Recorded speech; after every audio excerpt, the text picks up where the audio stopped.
Terima kasih sudah menonton video ini. Jangan lupa guys, subscribe karena subscribe itu gratis. Assalamualaikum warahmatullahi wabarakatuh. Sudah lama kita nggak bertemu, 1 bulan ini. Saya istirahat ngevlog dan kali ini mau ngevlog mengenai investasi saham. Gimana sih cara nabung saham? Apa itu saham? Apa itu pasar modal? Diatur dalam undang-undang apa? Kita mau bahas ini semua di slide PowerPoint ya.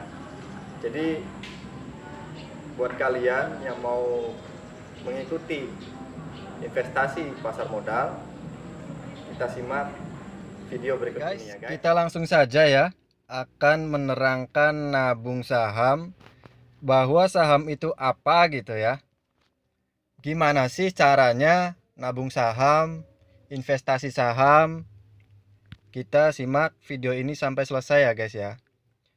Bahwa saham itu hanya sebuah surat berharga kepemilikan nilai dari perusahaan, atau disebut juga dengan pemilik saham adalah pemilik perusahaan. Jadi, jika membeli saham salah satu perusahaan, maka kalian sebagiannya adalah pemilik perusahaan tersebut. Oke? Gini guys. Satu perusahaan yang kalian beli, kalian sudah sebagian daripada pemilik perusahaan tersebut. Ingat ya. Saya tekankan kepada kalian bahwa pemilik perusahaan adalah kalian sebagai investor saham ya. Dan bentuk saham itu adalah hanya sebuah surat berharga yang disahkan oleh salah satu perusahaan tersebut jika kalian membeli saham perusahaan tersebut ya. Kita lanjut guys. Aspek hukum pemegang surat berharga menurut hukum Indonesia. Jadi kalian investasi saham, kalian nabung saham, kalian trading saham itu sudah diatur dalam hukum pasar modal dan hukum undang-undang perseroan terbatas gitu. Jangan khawatirkan bahwa kalian investasi saham itu tidak diatur oleh undang-undang. Dan berbeda dengan halnya nabung saham itu disamakan dengan MLM, itu tidak ya.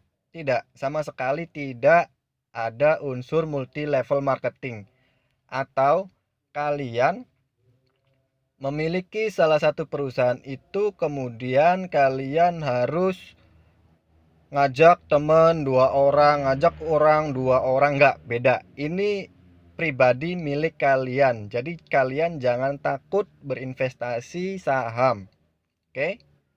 Saya akan jelaskan. Pasal 1 angka 7 Undang-Undang PT mendefinisikan sebagai perseroan TBK atau terbuka sebagai perseroan publik atau perseroan yang melakukan penawaran umum saham sesuai dengan ketentuan peraturan perundang-undangan di bidang pasar modal. Jadi sudah diatur nih dalam Undang-Undang PT. Kenapa perusahaan itu TBK? Ya, karena perusahaan terbuka yang dijual sahamnya oleh masyarakat banyak, siapapun yang memiliki gitu. Boleh orang yang memiliki modal hanya 100.000, 50.000, kalian bisa beli saham. Dan diatur juga di pasar modal dalam Undang-Undang Nomor 8 Tahun 1995. Undang-undang ini undang-undang paling tua nih di pasar modal ya. Kalau Undang-Undang PT sudah diatur pada tahun 2007 ya. Bisa kalian cek Undang-Undang Perseroan Terbatas dan Undang-Undang Nomor 8 Tahun 1995 tentang pasar modal tuh ya. Oke. Kemudian cara kalian memiliki perusahaan tersebut itu seperti apa gitu ya. Kalian cukup ketikkan pada browser internet Google Chrome, atau kalian punya UC browser bisa diketik tuh www.idx.co.id ya, atau menggunakan laptop langsung saja buka Microsoft buka Windows Firefox atau Google Chrome ya. Nanti akan muncul seperti ini guys. Jadi di bawah kalian klik tuh yang sudah saya kotak-kotakan nih. Untuk umum tulisannya. Buka rekening online. Oke ya. Buka rekening online, kalian klik di situ. Nanti akan muncul beberapa perusahaan sekuritas sebagai berikut nih, guys. Ya. Nanti kalian klik itu akan muncul beberapa perusahaan sekuritas ini. Dan ini adalah dompet kalian, gitu ya. Nanti ketika kalian melakukan jual beli saham perusahaan, kalian itu harus transfer dulu dari rekening tabungan melalui rekening sekuritas, ya. Nanti disebut dengan RDI atau RDN, ya. Rekening dana nasabah atau rekening dana investasi, ya. Di sini ada beberapa perusahaan sekuritas: Ajaib, BCA Sekuritas, BNI Sekuritas, CIMB Sekuritas, Ekuator, Indo Primer, sampai Trimegah Sekuritas. Tapi kalian harus lihat dulu sebelum kalian mengklik salah satu perusahaan sekuritas ya. Jadi perhatikan di situ baik-baik pajak yang harus ditanggung bagi investor. Sekali lagi saya ingatkan bahwa investor adalah pemodal, yaitu kalian, ya. Dari beberapa sekuritas yang tadi saya sebutkan seperti Ajaib Sekuritas, BCA Sekuritas, BNI Sekuritas, sampai Trimegah Sekuritas, pajak pembelian dan pajak penjualannya berbeda-beda.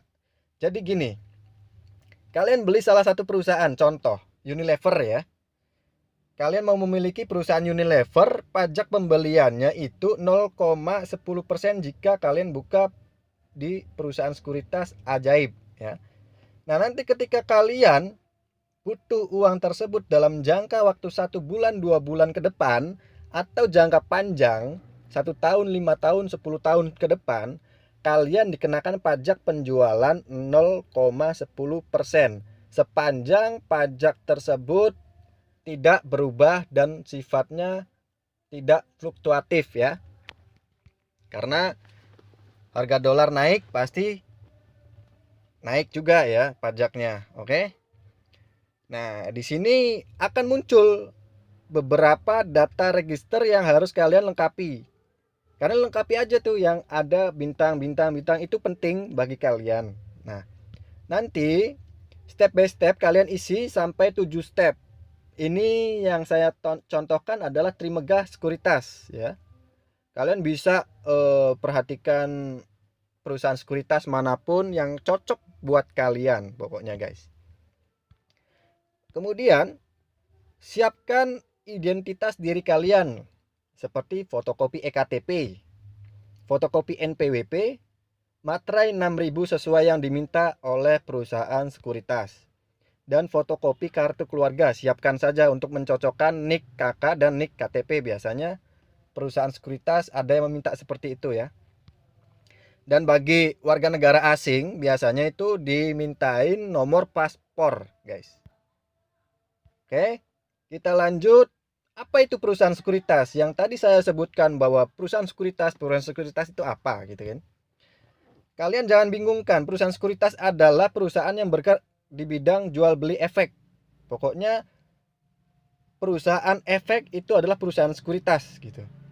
Sekuritas tidak mengeluarkan efek tetapi hanya berperan sebagai perantara antara investor dengan pasar modal dalam melakukan transaksi jual beli saham. Seperti yang saya sebutkan tadi, bahwa perusahaan sekuritas adalah dompetnya kalian ya. Jadi sebagai penyimpanan uang setelah ditransfer ke rekening tabungan, kemudian ditransfer melalui rekening saham untuk melakukan transaksi jual beli saham ya guys. Nah, isi dari perusahaan sekuritas itu di dalamnya nanti yang saya sebutkan tadi, Ajaib, BNI Sekuritas, BCA Sekuritas, Trimegah Sekuritas, Indo Primer Sekuritas, nanti di sini sebagai kalian. Nah, kalian adalah sebagai investor. Saya sengaja balikkan ya tulisannya karena supaya kalian bingung, supaya kalian bisa menganalisis setelah lihat video ini.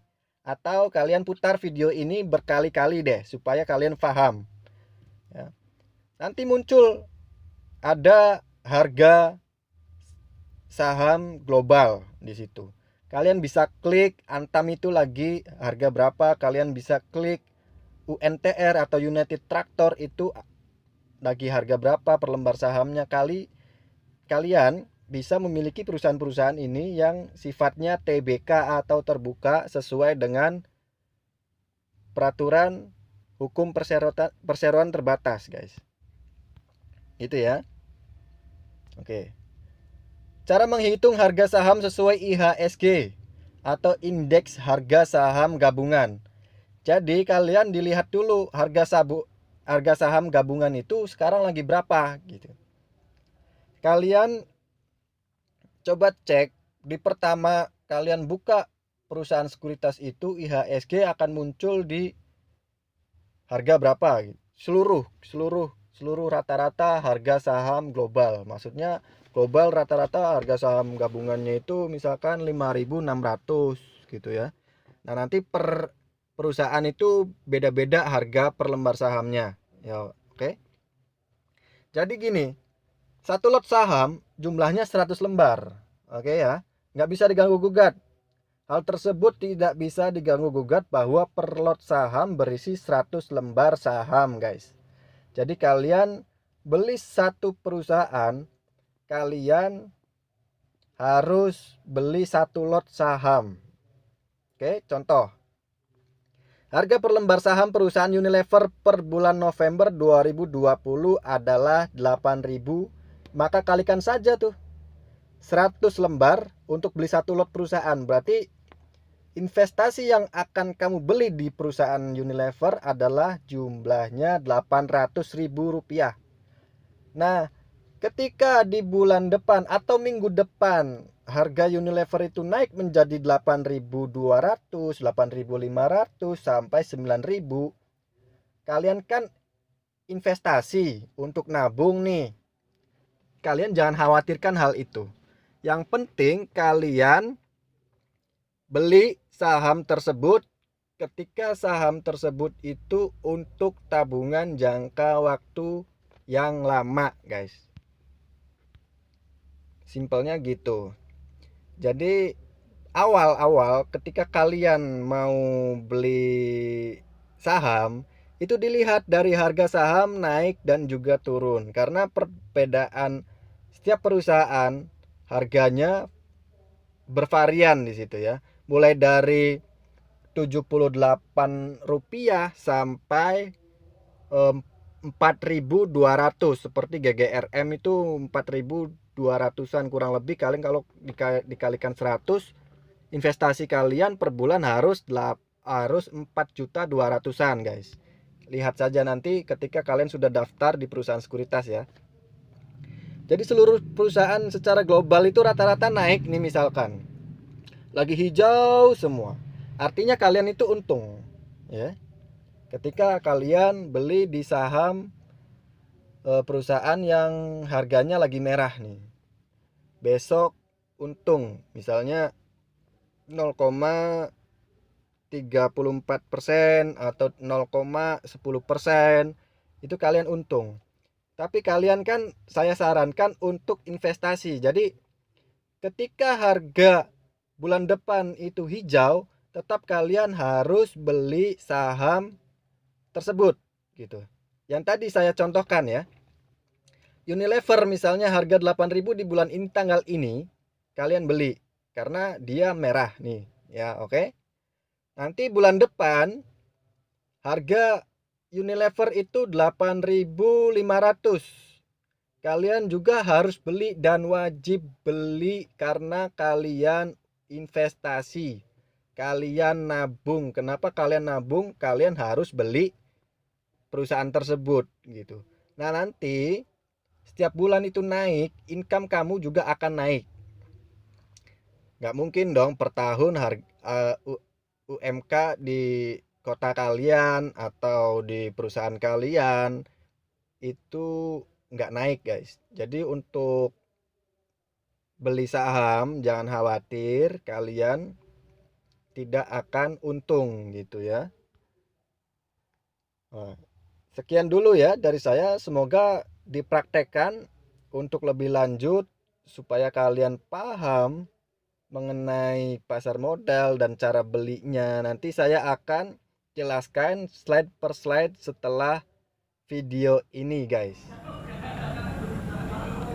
Yakin kalian nggak mau investasi saham dibanding harus investasi di perbankan? Kalian nabung saham, setiap kalian beli saham, setiap kali kalian per bulan beli satu perusahaan, keuntungan kalian, income kalian akan bertambah ketika kalian butuh di jangka waktu yang akan datang, jangka panjang. Oke guys, jadi nabung saham pasti untung, tidak akan buntung. Kalian masih mikir bahwa investasi saham itu adalah multi level marketing atau MLM? Enggak guys, di sini bukan. Karena satu hal, kita fokus untuk nabung saham, ya. Jangan berpikiran itu adalah MLM, bukan. Nanti selanjutnya saya akan menjelaskan slide per slide dari yang saya sudah terangkan tadi, bagaimana cara investasi saham selanjutnya, jangka pendek, jangka menengah, jangka panjang, gimana investasi saham yang baik dan benar. Nanti saya akan jelaskan ya di video selanjutnya. Jangan lupa like, komen, dan subscribe di Habibie Rahmat Channel guys. Oke, see you.